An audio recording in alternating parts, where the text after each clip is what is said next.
I'm tired of seeing Christians falling for this weird financial advice that's really only become super popular in the past 10, 20 years, maybe. When Christians started becoming liberal cucks, right? It's this financial advice that having money is bad. Like, literally. You talk to a lot of Christians now, and they literally say having money is bad.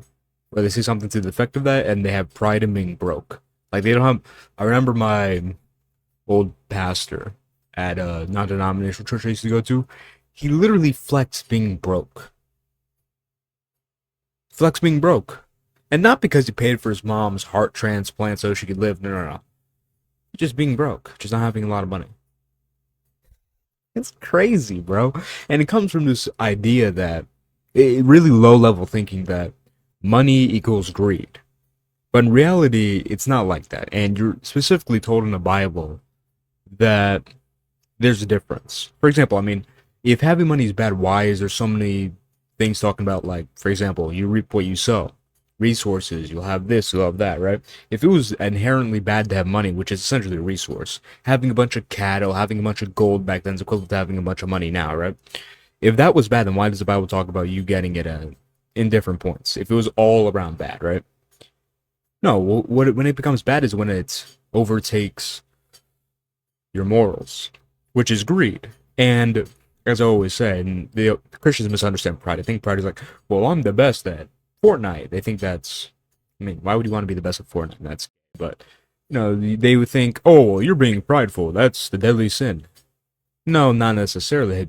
Pride is when you put something or someone, yourself, another person, above God.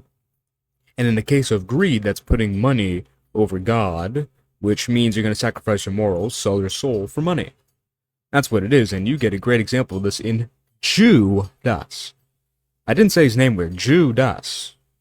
Judas. That's how his name pronounced, right? Judas. Okay? And you see the money, right? Money. Okay? And he was accounted to steal money from the the he was the money counter for the apostles and he stole some money, right? We know that. And why did he betray Jesus? Aside from the fact that he didn't think he was going to be the Messiah. Well, greed. 30 pieces of silver, that's all it took. And you see it all culminate in that Judas never necessarily, what's the word, apologized, asked for repentance, or repented of his sins, but he acknowledged that he did something wrong.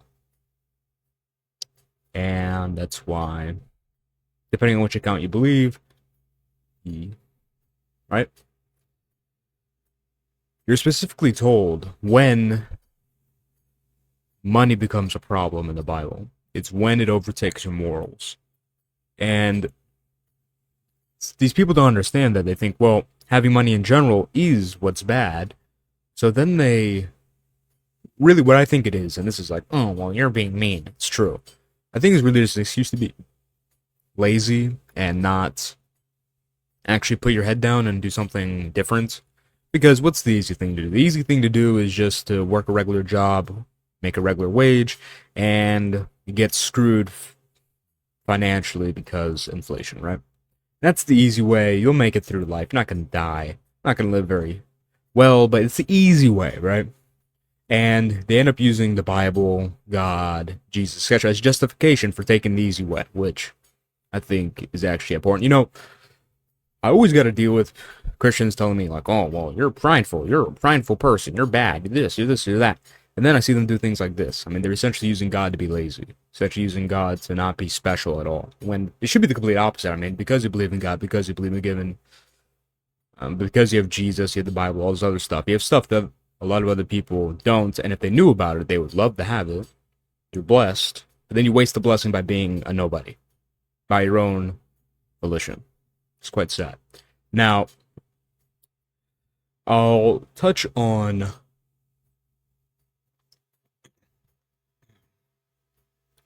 something very important as I take another sip of milk. Raw milk, by the way. Don't be some. Oh, well, I drink pasteurized milk.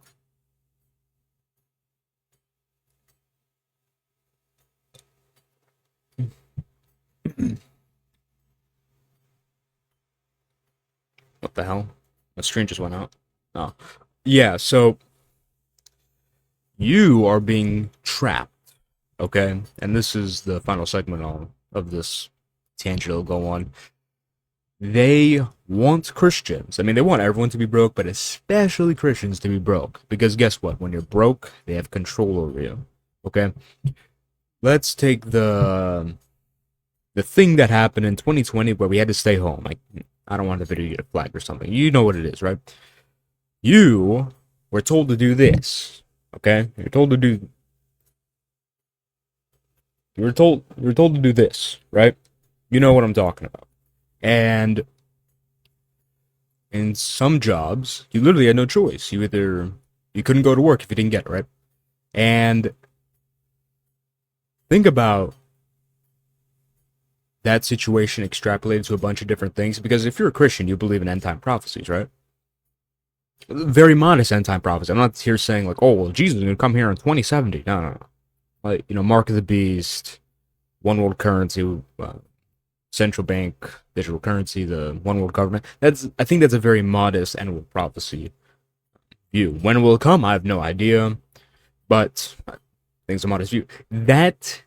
What you saw was the framework of that, because they essentially said if you don't get this, you can't go to work, and because these Christians, for the most part, some of them just they don't know much, but that's not as an insult. I mean, it's just what happens. I mean, parents don't know because their parents didn't know, and it just goes on and on. And that's not to say you can't break the cycle, but you understand, right? That's probably the most sympathetic I've ever been in my life. You watch my videos, you know, but seriously, I mean, I get it. But the point stands. They tell you to get this, you don't get it, you get fired, and then you can't pay your rent. And that's because some Christians fell for the meme. Instead of starting a business, instead of doing something on their own to make some money so they weren't shackled, they were like, well, Jesus said making money is bad, and, being an entrepreneur, all this stuff, that's actually really greedy. It's really prideful. I'm going to go work. I mean, how does that even work? I'm just going to go work a regular job. Retards. But, yeah, I mean, imagine extrapolate that to, I don't know, the Mark of the Beast. You could say, oh, well, I'm going to be a tough Christian, even if I'm going to get whipped and or maybe even if I get starved and I lose my house and all this stuff, I will never get the Mark of the Beast or do anything that's against my faith. Would you not want it to at least be easier to resist it? I mean, if they said, hey, you got to get this, let's say Mark of the Beast, that's a very extreme thing, but extrapolate to anything else. Like maybe you have to deal with a Satanist statue at your job, and you don't want to go there because you're Christian, right? Let's say, okay, well, you have to go to the job. You have to get the Mark of the Beast in order to go to the job. If you're financially free on your own, you don't even need to, you don't care. It's like, okay, fire me, I don't care. I mean, to be honest, if you're in a position, you wouldn't be working a job in the first place, but you get the point, right? As a Christian, freedom is the number one thing you can have, okay? Because they want to take your freedom 24/7. Okay, don't fall for the meme of not making money just because you're a Christian. That is retarded. That's honestly a trap. Okay, and it's really just an excuse to be mediocre. Okay, and you know me, you know that I don't settle for mediocre. I'm great at everything I do. You should be too. So join my program. Join my Discord. The Discord is actually free. You get updates on my stuff. Anyways, next topic. What else am I going to talk about?